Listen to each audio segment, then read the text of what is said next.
Let's bite पैसा। नमस्कार दोस्तों, लेट्स माइक पैसा में मैं मनीष आपका स्वागत करता हूं आज के हमारे इस नई वीडियो में। दोस्तों, आज हम जो बात करने वाले हैं वो बात करने वाले हैं सेविंग अकाउंट्स में ट्रांजैक्शंस की। जी हां दोस्तों, सेविंग्स अकाउंट, बचत खाता, जो आपका और मेरा और हर इंसान का एक बचत खाता किसी न किसी बैंक में जरूर होता है। लेकिन क्या आपको पता है कि बचत खाते के कुछ ट्रांजैक्शंस ऐसे होते हैं जो आपने अगर कर लिए तो आपको आईटी डिपार्टमेंट से नोटिस आ सकता है। जी हां दोस्तों, अब हम बात करने वाले हैं उन ट्रांजैक्शंस की जो अगर आपने गलती से भी कर लिए अपने सेविंग अकाउंट से तो आपको आईटी डिपार्टमेंट का नोटिस आ सकता है। तो चलिए हम इस वीडियो में यही समझेंगे कि ऐसे कौन कौन से ट्रांजैक्शंस हैं जो आपको अवॉइड करने चाहिए या नहीं करने चाहिए, जिससे आपको कभी आईटी डिपार्टमेंट से नोटिस ना आए। दोस्तों, सेविंग अकाउंट होता है जिसमें सैलरी आती है या आपने कोई कहीं से सैलरी आ रही है, कुछ और इनकम कर रहे हो, तो उसके लिए सेविंग अकाउंट होता है। लेकिन सेविंग अकाउंट में आप हर तरह का ट्रांजैक्शन कर सकते हैं, वो पूरी तरह से लीगल है। लेकिन अगर आप इनकम टैक्स भर रहे हैं तो वो मैच होना चाहिए। अगर वो मैच नहीं हुआ तो फिर दिक्कत है। अब आप ये सोचेंगे कि सेविंग अकाउंट का डेटा आईटी डिपार्टमेंट के पास कैसे जाएगा, क्योंकि दोस्तों आजकल हर बैंक अकाउंट पैन आधार के साथ लिंक है, और पैन आधार के साथ लिंक है तो IT department statement of financial transaction के अंतर्गत, एसएफटी ट्रांजैक्शंस के अंतर्गत आपका पूरा डेटा अपने पास ले सकती है। अपने सेविंग अकाउंट का डेटा हर बैंक को, हर शाखा को हर साल मई के अंदर आईटी डिपार्टमेंट को इस तरह के ट्रांजैक्शंस का डेटा आईटी डिपार्टमेंट से शेयर करना पड़ता है, जो कि पूरी तरीके से सरकार बैंकों को ये नियम बना रखा है कि बैंक इस तरह के कुछ ट्रांजैक्शंस जो होते हैं उनका डेटा सरकार तक हर साल पहुंचाए। आईटी डिपार्टमेंट को हर साल मई में ये डेटा जाता है। अब हम बात करते हैं कि वो ऐसे क्या ट्रांजैक्शंस है जिसकी वजह से आईटी डिपार्टमेंट आपको नोटिस भेज सकता है अगर वो डेटा मैच नहीं होता है। अगर आपने डेटा मैच कर रखा है तो कोई दिक्कत नहीं है, लेकिन अगर डेटा मैच नहीं कर रखा है तो फिर कहीं ना कहीं आपको नोटिस आ सकता है। सबसे पहले हम बात करते हैं कि पहला जो है वो है कैश डिपॉजिट। जी हाँ दोस्तों, ज्यादा कैश जमा करना भी कहीं ना कहीं हानिकारक है और आपके लिए नोटिस आने का कारण बन सकता है। अगर आप एक पर्टिकुलर साल में 10 लाख से ज्यादा कैश जमा करा देते हैं अपने खाते में तो आपको आईटी डिपार्टमेंट का नोटिस आ सकता है, क्योंकि एक फाइनेंशियल ईयर में आपके जितने भी सेविंग खाते हैं, आपके चाहे 4 अलग अलग बैंकों में 4 अलग अलग खाते हैं, लेकिन अगर उन चारों अकाउंट का टोटल 10 लाख से ज्यादा अगर आपने कैश जमा करा दिया तो उस पर कहीं ना कहीं आपको नोटिस आ सकता है। इसलिए हमेशा इसको अवॉइड कीजिए। कैश ट्रांजैक्शन करिए लेकिन अपनी लिमिट में कीजिए। ऐसा नहीं कि आप बार बार ट्रांजैक्शन कर रहे हो और आपने 10 लाख से ऊपर का ट्रांजैक्शन कर दिए, और अगर आप फिर भी कर रहे हैं तो आपके पास उसका सोर्स होना चाहिए कि आपके पास वो कैश कहां से आया। आपने वो कैश बैंक में जमा कराया तो वो आपके पास कहां से आया, तब कोई दिक्कत नहीं है। दूसरा, कैश विड्रॉल करना भी कहीं ना कहीं परेशानी है। अगर आपने एक साल में 10 लाख से ज्यादा कैश विड्रॉल कर लिया तब भी आपको आईटी डिपार्टमेंट का नोटिस आ सकता है। कर सकते हो, ऐसा नहीं है कि नहीं कर सकते, लेकिन अगर आपके पास में पूरा जानकारी है आईटी डिपार्टमेंट से, अगर आपके पास नोटिस आता है तो आपके पास में उसकी पूरी सूचना होनी चाहिए, पूरी लिखित में जानकारी होनी चाहिए कि आपने वो कैश विड्रॉल किया तो आपने कहां कहां पे उसको खर्च किया। अगर वो मैच कर रहा है डेटा तो आपको कोई दिक्कत नहीं है, किसी भी परेशानी का सामना नहीं करना पड़ेगा।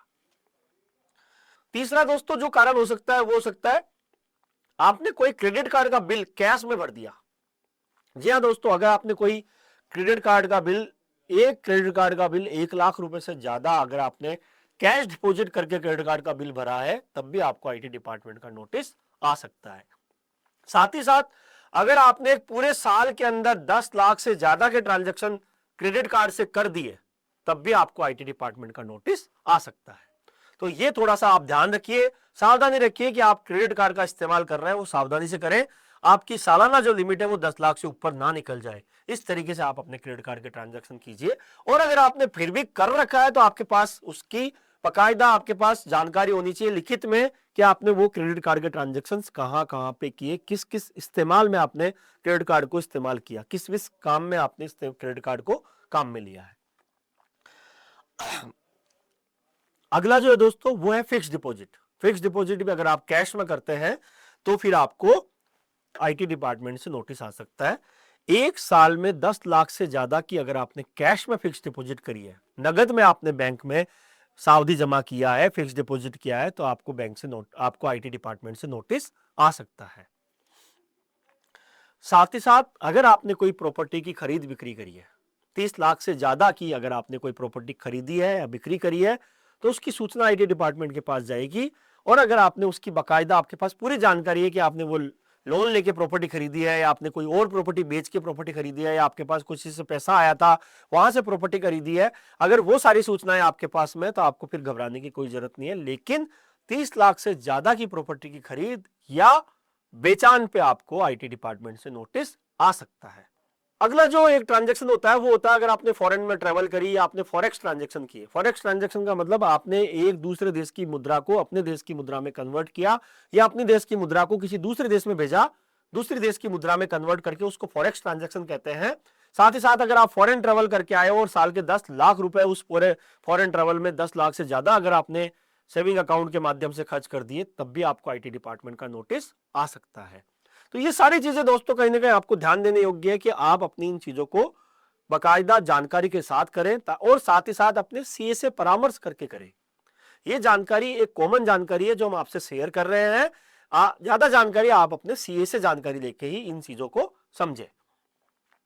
साथ ही साथ एक और बड़ा कारण है जो नोटिस दे सकता है, आपका कोई खाता 2-3 साल से डोरमेंट में रखा हुआ था और डोरमेंट में रखा हुआ था और आपने अचानक से उसमें ट्रांजैक्शन करना शुरू कर दिया और ट्रांजैक्शन भी भारी भरकम ट्रांजैक्शन शुरू कर दिए, तो फिर आपको भी आईटी डिपार्टमेंट का नोटिस आ सकता है।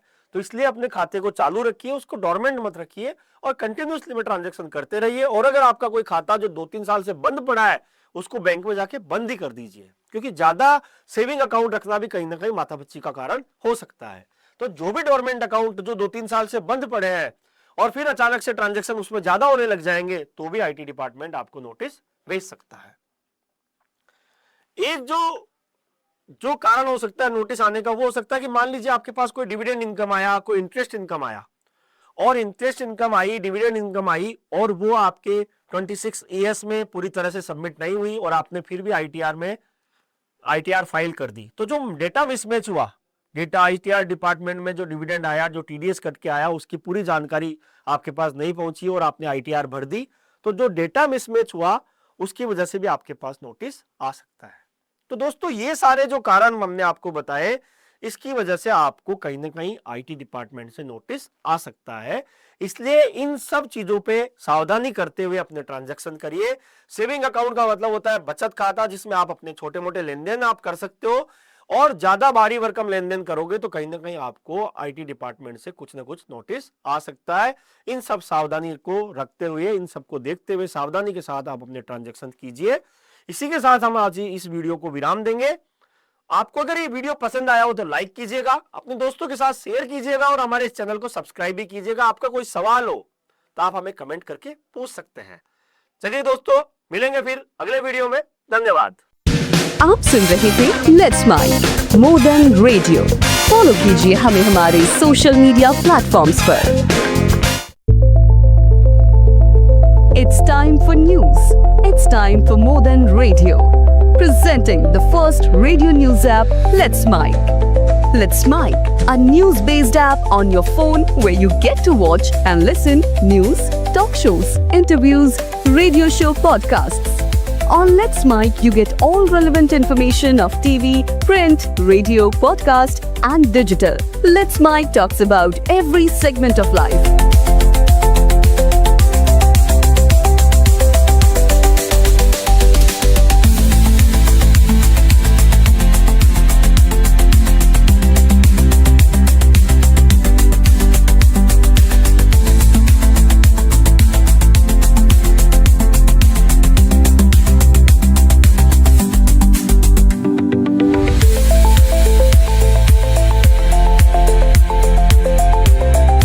Download the app now from Play Store. Available both on Android and iOS mobile phones.